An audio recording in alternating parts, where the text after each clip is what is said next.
together, coming up short and giving up never. We've it together. Come along, come along, come along, come along.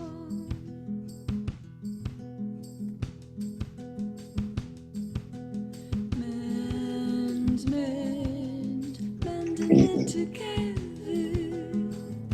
A world on fire can't last forever. We're gonna mend it together. A stitch in time is gonna save nine. A stitch in time is gonna save nine. And I wanna be a catalyst for change, trying something different. I wanna change the rules of the game, 'cause even the smallest bird can fly up to the top of the tree. I wanna be a catalyst and find out what could be.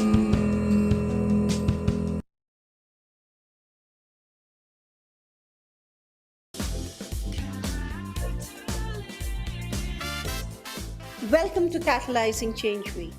This year's Catalyzing Change Week is about solutions from the front lines by social innovators. In 2022, Catalyst 2030 concentrated its efforts on bringing proximate leaders and frontline solutions to the forefront. Collaborations led by members from the Global South produced groundbreaking reports on climate and transforming education, with an emphasis on offering local solutions. We continued our mission to create an enabling environment for social entrepreneurs to flourish by initiating a letter to donors, signed by more than 1,200 social entrepreneurs and innovators. The Catalyst 2030 awards ceremony was spectacular, and the awards themselves welcomed by the private sector, governments, bio multilaterals and donors. Catalyst 2030 as a movement is disruptive. One of the best things I think that's come out of Catalyst 2030 so far is incredible collaboration across the ecosystem that just didn't exist before Catalyst came into being. The thing I love most about Catalyst is that it's an open movement for social entrepreneurs around the world. I'd encourage anyone who's looking to be more connected with their local communities around social development goals to come along to Catalyzing Change Week. Welcome to Catalyzing Change Week.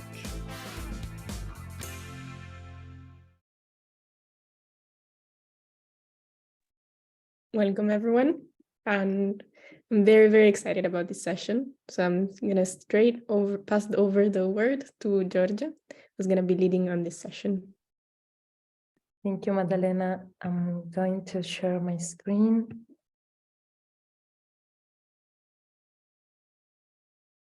Okay. Perfect. Can you see my screen? Yes. Perfect. Okay, so good morning, good afternoon, and good evening, everyone. I'm Giorgia Maria Malandrino, and I'm very, very grateful and more than honored to be here today.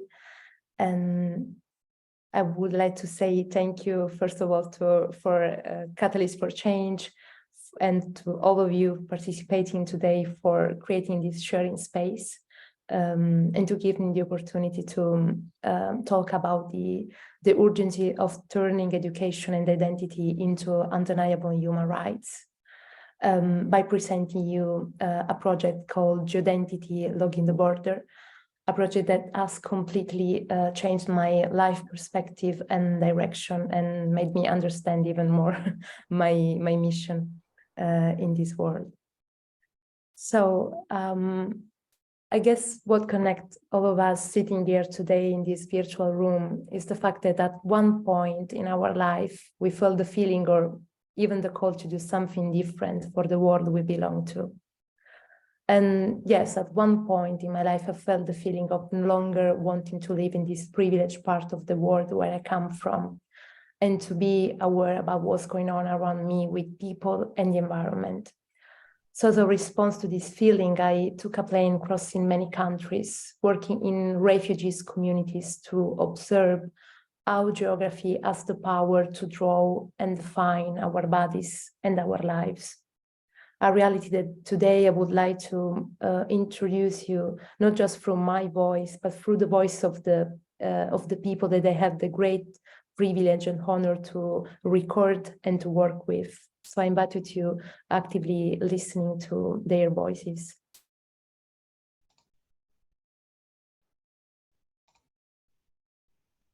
I'm from South Sudan. I'm a refugee from Syria. São Paulo, Brasil.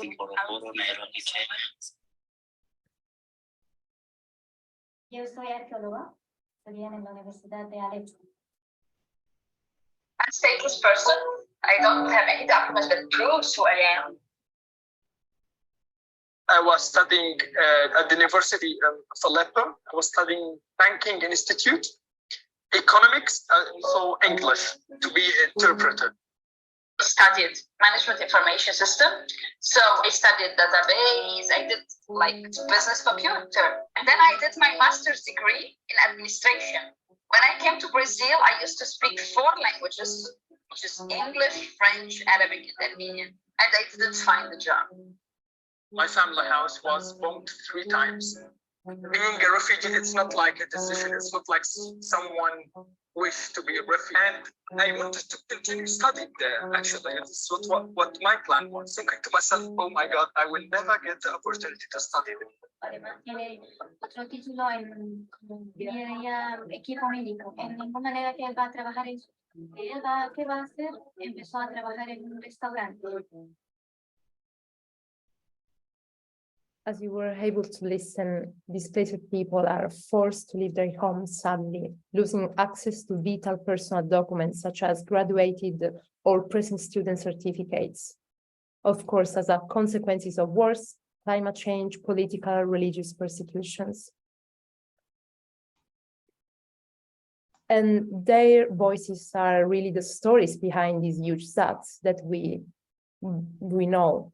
100 million people worldwide were forcibly displaced today as a result of these humanitarian and ecological conditions. And over 1.5 billion people around the globe have no means to prove their identity. If you think about it, we are living in a world where a significant portion of our life experience is really like an overarching subversion of a self-authenticity and identity. A constant need to prove who we are, from where we come from, where we studied, so our identity. A world where really certificates become a synonym for authenticity. But my question was how you can survive in a world of verification without proving who you are. This is really the current challenging refugees, displaced people, stateless, migrants are facing globally right now. They don't have proof to say who they are. And this is one of the most pervasive type of deprivation that, of course, can be exercised against a person. So these are the main issues when people have to access education moving to another country. The loss of physical academic certificates once people move from one country to another one, as well as their titles not being recognized because of the inconsistency of validation processes between countries, make it extremely difficult for migrants to rebuild their lives.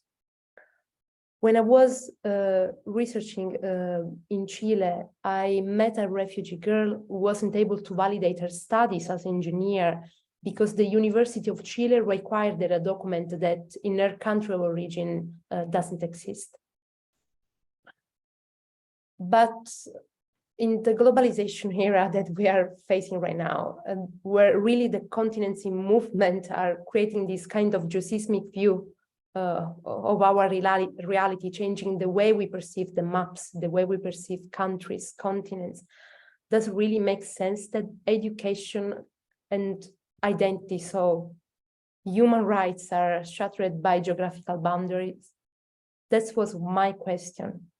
Why can we not imagine a document universally shared among countries?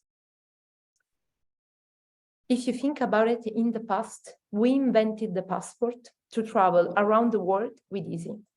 Imagine if every country could request you a different document and a different process to access the country.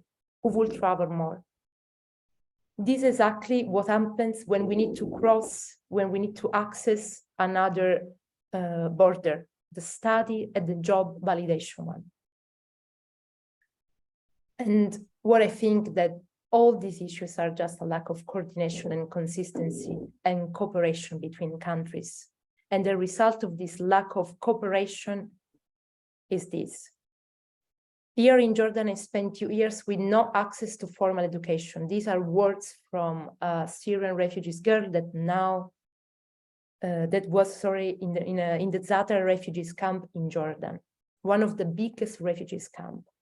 The world think that refugees are in refugees camp for a temporary condition, but actually this situation is becoming more and more permanent, and these refugees camp are becoming permanent conditions. People are stuck for a year there. As this girl told to me, we are just eating, drinking, sleeping. We don't have access to work. We don't have access to education. We can't continue our studies. She was a journalist from a student from the Department of Journalism at Damascus universities. So despite what international agreements guaranteeing refugees' education rights, United Nations data from 2022 reveals that only the 5% remains can have access. So it's very low. And in order to close actually the gap in learning and earning, we need to create access for tertiary education as a first step. So that's why today I'm very grateful to be here and having the chance to present you Identity, Logging the Border. Identity proposes you a universal system for study validation with an academic passport to present and preserve one's identity. The new digital passport contains within it not only personal data, but also academic data as a unique part of our identity. So data are logged and validated through a blockchain platform, allowing students to provide all their data for any host university in the world. As you can see, it is a universal system with the ability to collect, store, verify, and connect educational credentials in a comparable manner across international borders, in this case powered by the blockchain technology. I would like to show you now another short video. It's a prototyping video about the system and the process. And the things that I want to highlight is the fact that the goal in the project is not the blockchain itself, it's not the technology, but actually how we can use this powerful tool to allow displaced students and graduated, so people that are working, to carry on with their studies, to carry on with their careers in their country, in the host country from where they were forced to leave them, of course.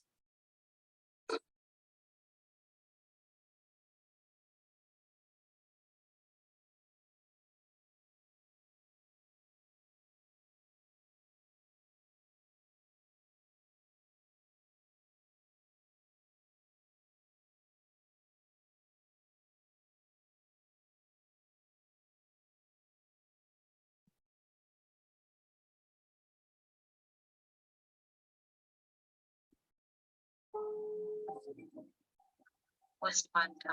So thank you too for coming up with such great ideas or trying to challenge the system.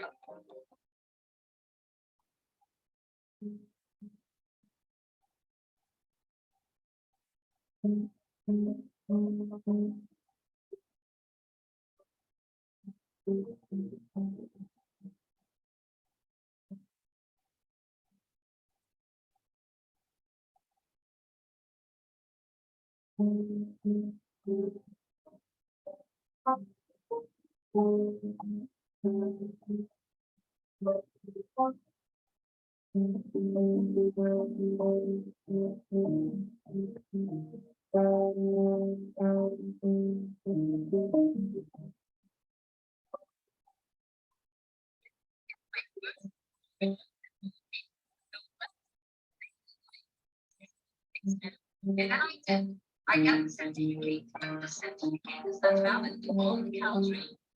At a certain time, you have to do an exam. Yes, it's Syria. We have this one. This time of certificate is protected because it's like the government.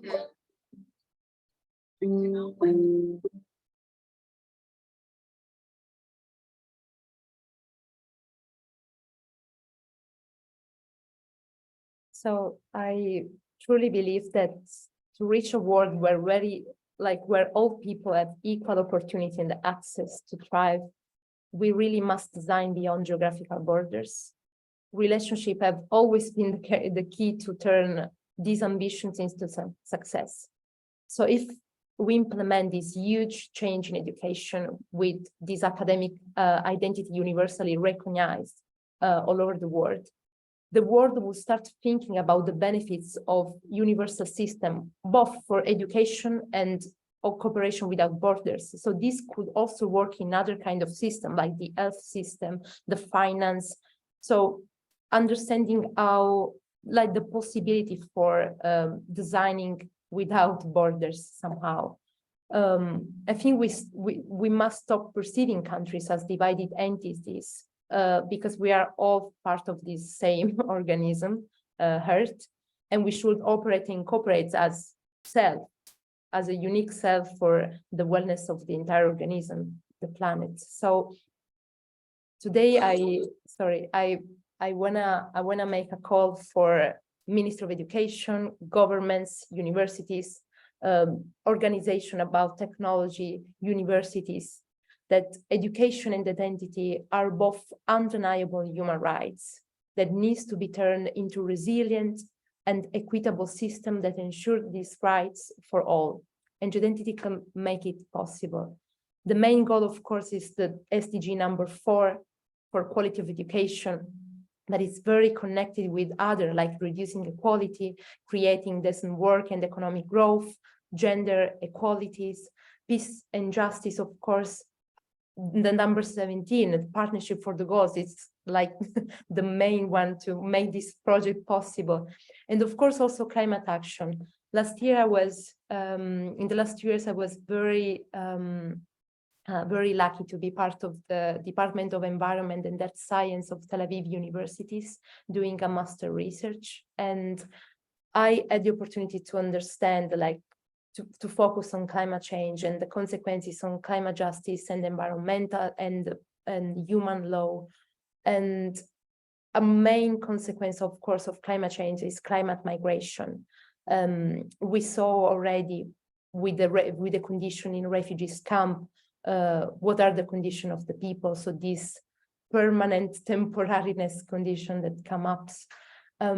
So I truly believe that we need to create a system and action that involve all the system together. So really perceive these SDG goals as an organism and see these as a unique cell and make them work together for the well-being of the entire organism. So to make this possible, of course, it's important to focus on the needs, and my needs right now is definitely technological partners to found a blockchain platform.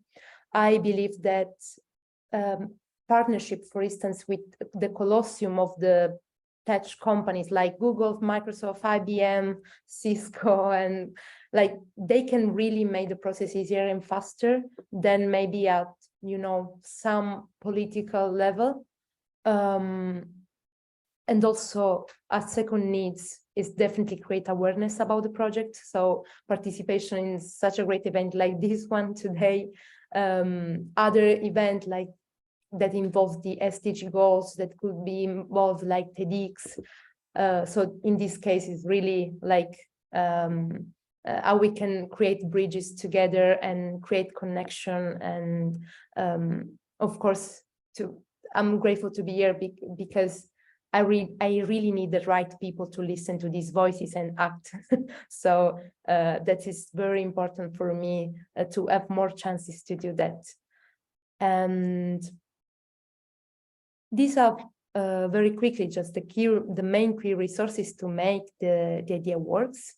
And connected to the previous slide, how much is important, like the partnership and the connection, because I really need, for instance, help from UNESCO and university to get data from universities to build the platform. So it's really connected between all the different parts of the system. That's why also as a technology, blockchain could be a great platform to do that, because it's a very decentralized system.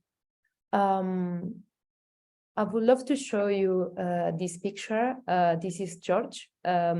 He's a biomedical engineer. He's a Syrian-Palestinian guy. It was one of my colleagues for this project. I met him in Santiago of Chile. And he works now in a shop. He sells products from Syria. And he told me, George, I'm very grateful for having a job. And to maintain, safety economically, save my family, but this is not my job. And when he told me these words, I really, in the research part of the project, I really understand how the frustration about not having a way to prove his identity as a biomedical engineer and really continue his career on that. And that's why I used the metaphor at the beginning about the airport, about the passport, because you could be like on the other side of the world. No matter if you don't know the language, you don't know the culture, if you are in a airport, you perfectly know how to behave. And clarity, it's so important for this kind of system when you have to check your identity. You know that at the airport, you're gonna validate your document, like in very easy 3 steps. You check your luggage, you check your passport, and this passport will be checked in the same way. This is like a universal system to process the passport in any borders in the world. During the research, I had one of the partners actually was the international police officer from Milano Malpensa. That's also where the idea comes from. I went there to understand the system to check the identity and the way they were connected with other countries. And it was incredible because it was so complex, but also so clear. In very few steps, in a very few seconds, your identity was checked and validated, and you were able to cross the border. So that's exactly what we need to access education, to access jobs in another country. I firmly believe that our studies and career choices say much more about who we are, especially if we have to rebuild our lives. So in this battle between our words against an official paper, I believe that a universal system for study validation and digital transformation to access one's education and identity holds the key to the world future prosperity. Giving people their life back in this case, and also creating a world where everyone, everywhere can reach their fullest potential. It may sound utopic and huge, and yes, it is actually both, but it is also possible.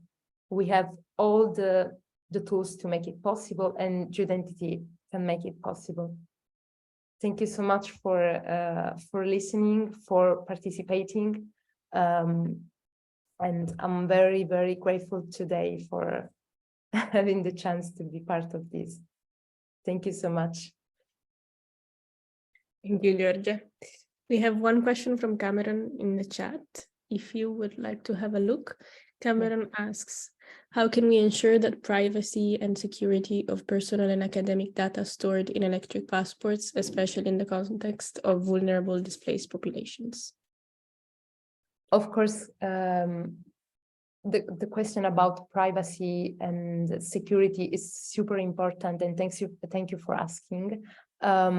Blockchain is a system that allows you to collect and store data, anyone can, they are like encrypted. Anyone can modify the data once they are collected and verified.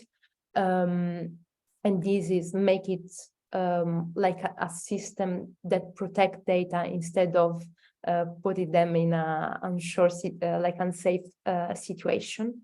And actually we are in, how can I say, like in the digital era where we need to make people safe from unpredictable events, like COVID, for instance, like climate change, that you have to leave your countries, and all these political situations that are ongoing right now.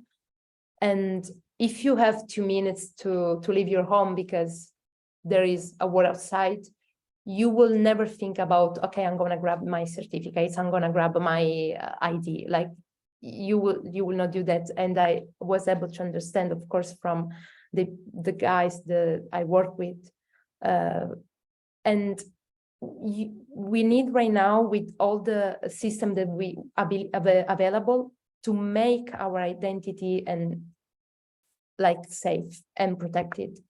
That's why I believe that it's a good system to protect the identity and education as a part of our identity. Because if you are moving, we need to give the possibility to continue their studies and their career, because we are just there is a great loss of human talents, and I truly believe that just lucky countries are moving forward, and we are missing many talents.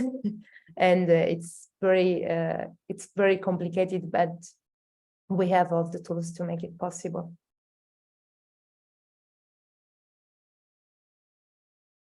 Thank you, Georgia. Thank you. Would we like to get any other questions? Is there anyone who would like to ask anything? Feel free to unmute, if that's fine with you, Georgia. Yes, thank you. I would love also to say, if you have any, of course, suggestions and connection, and I'm very eager to, to connect. I think it's Catalyzing Week Change is an amazing opportunity to do that.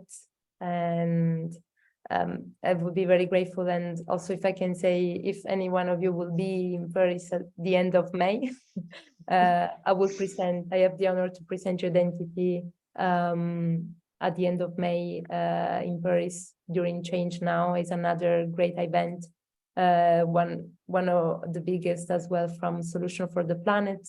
They choose 150 projects all over the world, so I will have the pleasure to be there. So if you are in Paris, come around and we can meet. It will be amazing. I see Michael has turned his camera on and unmuted. So Hi, Madalena. I'm Michael Gilligan, Seek Common Ground. I'd just like to say I have expressive aphasia, so I have difficulty speaking. So bear with me. I'll eventually get the right words out. At Seek Common Ground, we work with community groups across the United States to work on discrete issues that they select. And one of the networks that we run is education groups that serve refugees. And it's just a group that we've recently started this past month. So we have about 24 community-based organizations in the United States that serve undocumented K through primary school students. Thanks, cameras. So one thing would be interesting if you have the availability to talk with them. We have monthly meetings, and so just sharing this information, it was very enlightening for me. That's one thing. So I'll make an introduction to program lead of my organization, and see if that could work out. And I've three other things. So when you mentioned the utilization of blockchain, I had not been familiar with the concept prior to like the beginning of the year, but a former colleague of mine is started this organization called Web3 Social Impact, and he's very focused on the utilization of blockchain for social good. His name's Charles Cummings, and you can look him up on LinkedIn. I'll put it in the chat. But again, he has a small platform where he promotes the utilization of blockchain. So he has a forum. So it would be interesting to connect with him, because he could publicize the utilization of that. So two more things. When you mentioned the connections with universities, one of my old friends is a trustee at a university in the United States, the Columbia University in New York City. And this would be an interest. Thanks, Cameron, you're being my assistant. So he's so this fellow Dean DeColius is a trustee at Columbia University, and I know that he has a personal interest in the issue of refugees and undocumented people, because he was one himself, and so I could also I think your presentation would be of interest to him, and he could make this university connection in the United States. And so finally, after all this, my question is, when you mentioned the analogy to passports, I just don't know enough about the issue. And so I'm curious, what is the validation process for single countries' passports? Like when you travel, like what's the process by which your individual country's passport or your documentation is accepted by another countries? Yes, that's very interesting question, and thank you so much for all the connection you mentioned before. I'm very, very grateful for them. Sure. And that's super interesting. So when I started to work on the project, I basically studied all the validation process each country has for studies. So if even not considering if you are a refugee or a migrant or like a person that wants to move voluntarily. And basically what these documents ask is basically the same, but they do it in a different formats. So there isn't clarity. So that's like an idea coming when I was traveling also, and I was in the airport and I saw like a very long line. I remember I was in Argentina and I saw people holding the passport, very different passports, and checked in a very few seconds, and they say, okay, I think it's super interesting to understand. So of course once I came back, I went to my country's to the international airport and I asked.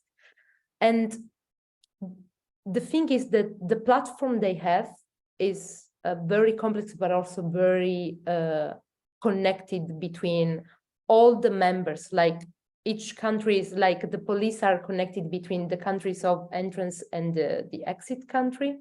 So there is an exchange of information that is unbelievable, but it is connected. That's the thing. Like it's very decentralized, and also the police share the data to the airlines. So once you are giving your passport, And they also come back to them and give again immediately the information, and then they pass the information to the frontier on the other countries.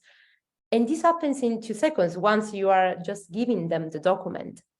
And the things that works is just because it is universal. So it's like, well, each country works in the same way, in a cooperative way, to do that. So that's why I was in the research area, I was like, why we don't have that for education? Because once I was working with refugees and stateless and displaced people in general, the thing is they were frustrated because they didn't know where to go, what to do, which documents to present. And they were also like escaping the country, so they didn't have the document and they couldn't access even like by email, because maybe the university was bombed, as one of the case I followed in Chile for the Syrian girl. And they were asking for different documents, like they were the same, but building in a different kind of document. So they couldn't be able to even translate them.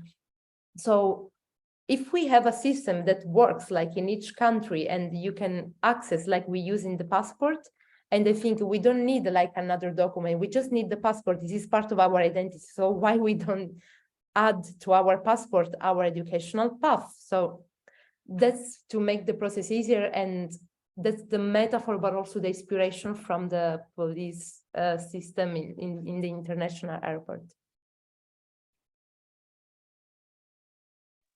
Thank you. Thank you so much. I also share my email and LinkedIn on the chat. So, and I'm saving all the links.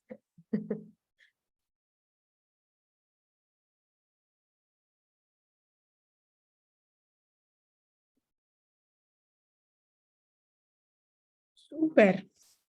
Any other question that anyone would like to ask Georgia? Or any other connection? Because I loved, Michael, you were sharing connections. I love when it happens. Georgia, I'd love you to share about how you're working with us to create the challenge for schools. So I'm Helena Good. I'm here based in Scotland, and we've been working with Georgia now over a couple of months to take this challenge and create a free online resource that supports our young people to be able to answer this and express their feelings and emotions around that. And we're hopeful now within the next month that will go live on the website. So really kind of opening up space in the curriculum in our classes for these necessary conversations sparked by the experience, the voices that you've seen there and the questions that Georgia is going to ask. I don't know, I mean, I've put you on the spot, but I just think the work that you've done and what you've created, you've not just contained it for yourself, you actually want to open this out to everyone across the world. It's a very necessary conversation. Any thoughts? Thank you so much, Elena. The collaboration with Elena and Daydreams was like it's ongoing, and it's an amazing opportunity really to make like to make this challenge understand not only for like, you know, like people like us, but also to the young generation. I think it's super important to work at the educational level and to make like young people aware about what's going on around the world, but also the potential they have to create a better world where to live.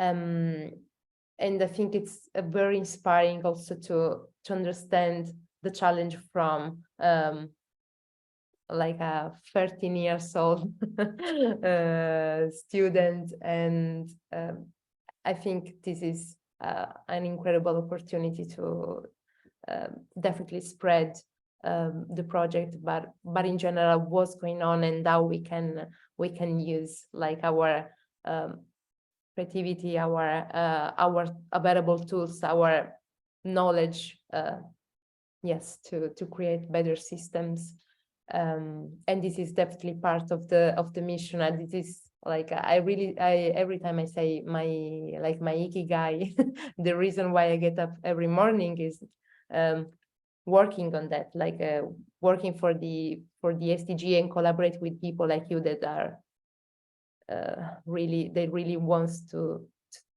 create an other connection in the world. So that's a mission. Is not career, it's completely different. So that's why I'm very, very, very grateful.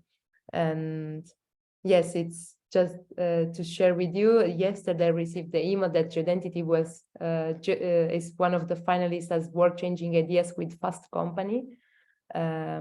So I will share it soon, but it's a great news, and I said, wow, I can share it tomorrow with people. It's very, very exciting.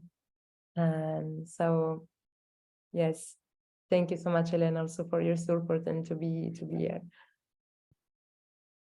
I think what's interesting as we were developing it up is being aware, you know, based in Scotland, as I'm sure across the world, we know that these classes will have Ukrainian refugees in the classroom. So being aware of that story planting into a classroom and what that might open up. And perhaps, you know, when that space is protected, but also when the young people feel empowered to do something about it, that necessary conversations will come about, whether that's based on your own experience sitting in that classroom, or even just developing up our empathy from our young people to understand what is it like when you're given 5 minutes to leave your home, and you know, what do you think about what's important to you.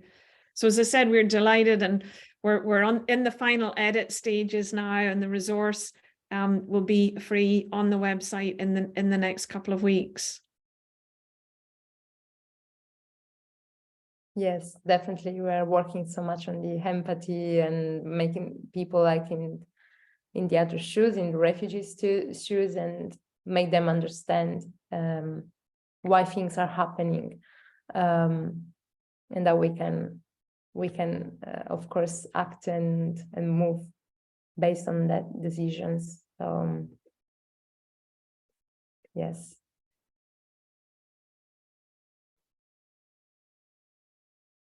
We have another question from Cameron in the chat. How can we effectively collaborate and encourage various stakeholders, including government, international organizations, tech companies, and local communities to develop and implement a universal study validation system and digital identity infrastructure that benefits displaced individuals globally? Yes, definitely. This is one of the most important questions, and one of the most important, of course, mission for the project. That's why one of my ambition is to participate in like during an event like that, and make people aware about the situation, because I think we need to spread awareness about like the current situation and the fact that people don't have access to their identity and their education. So that's why I'm trying very hard, like to try to understand like how, like which are the best canals and connection to participate, like kind of event where, I don't know, UNESCO is present, for instance, because UNESCO is a very good connection. Like when I show you like the key resources, the main partners was like European Commission, UNESCO, even founder, like, I don't know, Bill Gates Foundation, this kind of top level connection all over the world that can make the process easier and faster. Also, the reason why I was saying that I believe that having a partnership with a colosseum from technology like Google or IBM or Microsoft is that they already have the technology available. They already work with blockchain very well. They just do it for, I think, not the like this purpose, like they do it just maybe for creating connection with students and their future career, but we have the technology available. We just need to guide them to use it for the good reason. And so to make connection, I need to be present to these kind of events. That's why if I was like Catalyzing Week is great, because maybe if you have any connection with other kind of events, like, I don't know, even TEDx, I think is a good channel. Maybe there are opportunities to share and to find other people that are involved with UNESCO or tech companies, because if we are in contact with them, I think it will be much easier, like European Commission, which is also connected with, I don't know, accreditation offices, because definitely will be much easier for, once you check your identity, you check also your education, everything will be interconnected. So the platform will be very decentralized, and there will be this sharing of data between all of them. So that's the main challenge. And if, yes, Cameron. Have you selected a tech partner or even a blockchain to build on? No, I sent an email to a member that I know from Google to understand how they are working with blockchain. But it's very hard to get answer from, the big. Yeah. There's a number of existing, really well-established communities. So for every blockchain has its own ecosystem, and most of them also have a foundation that actually provide funding for the development of projects that they see that might have high potential. Like there was one and this is a very large amount, but one project got $850,000 US to build out a feature, a series of features. So there's also a lot of accelerators. So often within each blockchain ecosystem, there's usually a sort of a central tech entity that is responsible for building the blockchain itself. And they can provide a lot of technical support. So this is too much to read. So I'm just going to put into something in the chat now for you to copy and read after. Amazing. Thank you so much. That will be definitely a great way to start for funding the platform. So I'm going to copy it to my notes. Thank you so much, Cameron. I will also share the complete chat, Georgia. So thank you. I'm Perfect. sure that you get it. Great. Thank you so much, Madalena. Oh, thank you. We have 10 more minutes. If there's any other last question.